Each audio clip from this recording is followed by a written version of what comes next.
कळंब तालुक्यातील संजितपूर या गावाला जाणारा हा मार्ग आहे। ऐन तेरणा नदीच्या पात्रामध्ये हा पूल आहे। प्रत्येक वर्षी पावसाळ्यात या पुलावरून पाणी वाहते। तेरणा नदीला पूर आल्यानंतर या गावचा संपर्क तुटतो, सगळा व्यवहार ठप्प होतो, विद्यार्थ्यांचेही नुकसान होत आहे। ह्या पुलाची उंची वाढवावी असा पाठपुरावा नागरिकांना केलेला आहे, परंतु याकडे मात्र प्रशासन दुर्लक्ष करत आहे। पुलावर गुडघे इतकं पाणी, यात पाण्यातून वाट काढत दुग्ध व्यावसायिकांना दूध असं घेऊन जावं लागत आहे।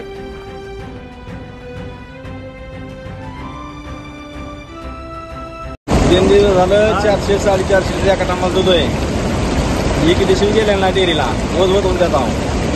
ही परिस्थिती सध्याला गाडी तिकडे जाऊ आणि आम्ही इकडे जाऊ।